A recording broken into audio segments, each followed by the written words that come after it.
Приветствую, друзья, на канале Каска. В этом видео вы узнаете, как слегка повысить FPS во второй доте, а также избавиться от лагов и фризов. Пройдемся по настройкам графики, что за что отвечает и насколько сильно влияют на производительность. Постараемся подобрать актуалочку для абсолютно разных систем, мощных, немощных ноутбуков и так далее. За большие пальцы вверх и подписку на канал буду благодарен. Готовьте ваши ручки, ну а мы начинаем. Если ты хочешь научиться понимать игру для того, чтобы апнуть свой рейтинг во второй доте, тогда тренировки с проигроками и скилли — это то, что тебе нужно, так как идет тщательный отбор каждого тренера, за плечами у которых огромный опыт в игре, участие в турнирах, а также были в составе тир-3, тир-2 командах. Они помогут тебе разобраться с механиками игры и показать, где именно ты допускаешь ошибки. Есть возможность сыграть с тренером 1 на 1 и после разобрать демку игры, провести совместную тренировку с другом, а это всегда выгодней. Либо, если у тебя есть полноценный стак, провести групповую тренировку и подготовиться к турниру. На сайте присутствуют реальные отзывы людей, в которых можно убедиться на сервере в Дискорде. Ну и самое прикольное, что есть подарочный сертификат для твоего друга или подруги. Оплачивать тренировки можно из любых стран мира, без ограничений. А по промокоду Каска можно получить скидку в 10% на любые виды тренировок. Тренируйтесь и побеждайте вместе с тренерами из скилли. Все подробности ищите у меня в описании под этим роликом.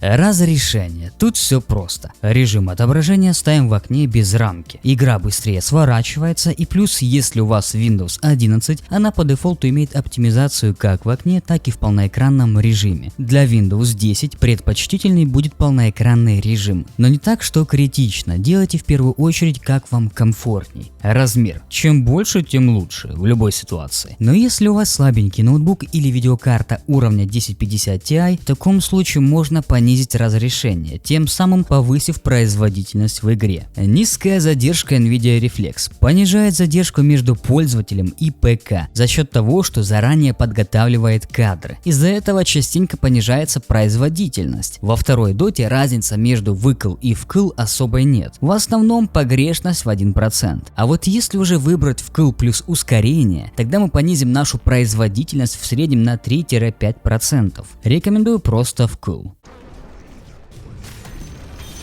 Качество текстур отвечает за разрешение и детализацию рельефа, деревьев и так далее. При этом текстуры героев и крипов остаются прежними. Переход с низкого качества на среднее скушает около 2% производительности. На видеопамять никак не повлияет, при этом визуальная разница будет ощутимая. А вот уже переход с низкого на высокое затронет чуть больше 5% производительности. Визуальная разница между средними и высокими не такая значительная, а по производительности среднее качество как низкое. Поэтому я считаю, что идеальный баланс — это среднее качество текстур. Качество эффектов отвечает за качество эффектов у способностей. Бегая по карте, вы не обнаружите какие-то визуальные изменения, как собственно и по производительности. Но стоит только кастануть далеко не все способности, в таком случае уже заметим изменения и даже по производительности. Четко выяснить процент влияния на производительность не получится, потому что слишком много фактов, которые могут повлиять на эффекты. Я рекомендую вам самостоятельно провести тесты. Сначала поставить низкое качество, поиграть пару игр и посмотреть. Далее среднее и потом уже высокое. Если вы вообще не заметили хоть какую-нибудь разницу, ставьте просто низкое качество эффектов. На самом деле они не такие уж и ужасные, ведь качество эффектов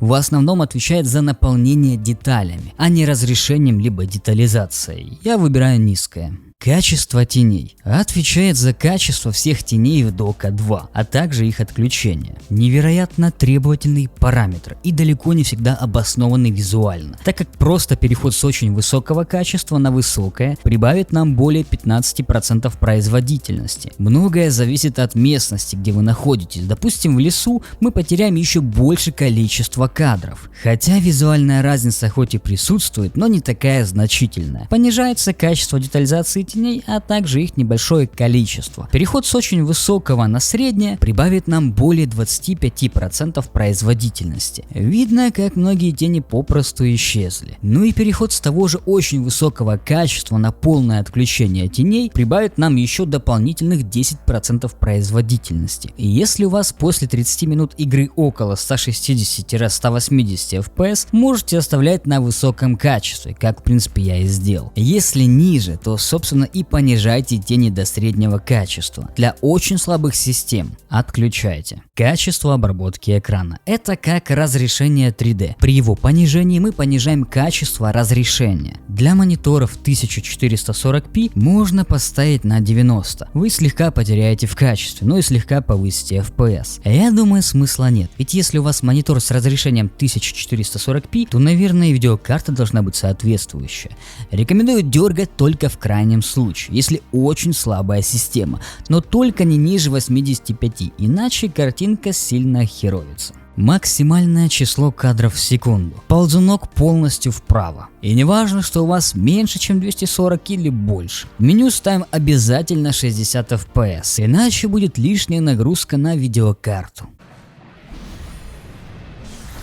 А теперь начинается самое интересное. Расширенные настройки, которые регулируются только включением или отключением тех или иных параметров графики. Анимированные портреты. Отвечает за анимацию портрета выбранного героя. Около 4% производительности. Тут чистая вкусовщина. Рекомендую отключить. Доп. Обработка света. Частично отвечает за глубину света. Где-то дает объем, а где-то добавляет его. На локациях не так заметно, а вот на героях совсем другое дело. Кушает примерно 2-3% производительности. В wallpeak разница может быть выше. Я лично для себя оставляю включенным, хотя остальным рекомендую отключить. Освещение мира. Отвечает за то, насколько правильно будет соприкасаться свет с другими объектами. Ну и за сам объем, конечно же. Кушает около 5% производительности, но только в тех местах, где наибольшее количество света. Рекомендую отключить. Глобальное затенение, или SSAO, дает более точное затенение в областях, где объекты или поверхности соприкасаются друг с другом. Скушает все это добро в среднем 7% производительности. Тут, конечно, по желанию. Если освещение мира я еще могу отключить, то вот без глобального затенения для меня лично теряется погружение и фокус. И я считаю, что это не тот случай, когда производительность равно качество картинки. Поэтому рекомендую следующее. Для тех, у кого видеокарта 3060 Ti и выше, оставляем включенным. Если необходимо. Для всех остальных отключайте. Карта нормалей и объемность Земли. Отвечает за глубину рельефа, по которым рассчитывается свет и затенение. Тесно связаны друг с другом, так как при отключении карты нормалей отключается и объемность Земли. Объемность Земли особо не влияет на производительность, но вот карты нормалей, в зависимости от количества полигонов на вашем экране, может скушать свыше 10% производительности. Рекомендую отключить. Фауна. Включает и отключает всю фауну в игре. Это бабочки, птички, черепахи и так далее. Самое интересное, если на вашем сете есть какая-либо фауна, как в случае Фуриона, она будет отображаться при любом раскладе. На производительность никак не влияет, сугубо на ваше усмотрение. Симуляция ткани. Должна отвечать за качество симуляции ткани, но мне так и не удалось найти хоть какое-либо отличие, как по производительности, так и по визуалу. Никто об этом не пишет. Записи на форумах еще 2016 года, когда это только-только добавили, и как отмечали люди, у них кушало около 2-5 кадров. На ваше усмотрение я лично отключаю, чтобы в будущем избежать каких-то сюрпризов. Трава. Отвечает за количество и объемность травы. Не на всех участках. Трава у вас в любом случае останется, но в некоторых исчезнет. Скушает около 3% производительности. Рекомендую отключить. Сглаживание. Устраняет ступенчатость на краях объектов. Одним словом, сглаживает все углы. Какой вид сглаживания использует Дока 2, нам неизвестно, да и форумы молчат. Кушает около 5-8% производительности. Все зависит от количества объектов, которые необходимо сгладить. Снова же, в wallpeak может скушать больше, чем 5%. Для разрешения 1440p можете без проблем оставлять включенным, так как эффекта мыла особого не заметите. Но уже Даже в разрешении 1080p мыло может сильно замыливать ваши глаза. Простите за тавтологию. В таком случае приходит на помощь Fidelity FX. Необходимо, чтобы было включено сглаживание и слегка убавить качество обработки экрана. Fidelity FX добавляет эффект резкости, что на низком разрешении может помочь сделать картинку более четкую, но и кушает производительность около все тех же 5%. Чтобы достичь минимального потребления производительности, но при этом сохранить Fidelity FX, можно качество обработки экрана выставить на 90. В таком случае мы получаем отличный баланс хорошей и четкой картинки с таким же самым FPS, как и без Fidelity FX. Блики. Включают или отключают блики на поверхностях объектов. Очень требовательный параметр, так как кушает около 15% производительности. Рекомендую отключить. Свечение. Отвечает за свечение некоторых объектов, которые очень тяжело заметить невооруженным глазом. Зато по производительности скушает целых 10%. Рекомендую отключить. Высокое качество воды. Отвечает за отражение на воде, ее прозрачность и так далее. Заметно отличается как визуально, так и по количеству FPS. Скушает более 15%. Рекомендую отключить. Но если вы, как и я, играете много лет и уже привыкли к высокому качеству воды, я думаю, в этом случае можно сделать исключение, так как глаза привыкают к одному, а тут бац и очень сильные изменения. Смотрите сами. Мне лично приходить на МИД стало чутка сложнее, но это все дело привычки. Атмосферный туман и тина. Включает или отключает объемный туман. Очень сильно влияет на погружение, но с другой стороны также может и отвлекать. В дневное время никаких изменений нет в плане визуала и производительности. А вот как только наступают сумерки, просыпается туманная мафия, которая кушает примерно 3% производительности. Рекомендую отключить, так как взвесив плюсы и минусы все-таки больше несет ущерба, нежели пользы. Эффекты в главном меню. Если меня не подводит память, раньше, когда выходили компендиумы, с помощью этого параметра можно было отключить различные анимации в главном меню, из-за чего повышалась производительность самой игре. На данный момент разницы никакой нет. Петух и венга все равно светятся и анимируются. Ну, на всякий случай отключаем. Вертикальная синхронизация. Лочит количество кадров под герцовку вашего монитора, из-за чего можно избавиться от разрывов картинки. И иногда, послушайте внимательно, крайне редко можно разгрузить ваш процессор, если он загружен под сотку. Но в остальных 99% случаев отключаем, так как вертикальная синхронизация может вызывать задержку в самой игре. Анимация деревьев. Тут все и так понятно. Включает или отключает анимацию у деревьев. На FPS возможно влияет, но мне кажется, это больше погрешность, около 1%. Тем не менее, иногда анимация может отвлекать, если вы мансуете в лесу. Либо вообще кого-то укачать, а фиг знает. Может быть как раз таки мои тиммейты и из этого числа. Расчет шейдеров. Параметр отвечает за перераспределение мощностей. Когда он включен, нагрузка должна пойти на процессор вместо видеокарты. По идее должно работать именно таким образом, но на моей системе разницы никакой нет. Если у вас, к примеру, 1050 Ti и Ryzen 5 5600X, в вашем случае вполне возможно, что разница и будет. Тут индивидуально для каждой системы. Графический API. Что же выбрать? DirectX 11 или Vulkan? Подсказать точно, что лучше я не смогу, тут все индивидуально. Я привык играть на DirectX, и судя по моим тестам, эти API в Dota 2 плюс-минус одинаковые, по крайней мере на моей системе. Еще в те далекие бородатые времена на моей старой пекарне Vulkan вызывал фризы. Пока вроде как все нормально. Я залез на форумы и почитал, люди пишут, что у некоторых на Vulkan лучше производительность. Тут стоит сделать следующим образом: сыграть 5 игр на DirectX 11 и 5 игр на Vulkan. Где вам будет более комфортнее, где будет меньше фризов, тот API и выбирайте. Я останусь на DirectX 11. А теперь, собственно, тесты оптимизированных настроек графики.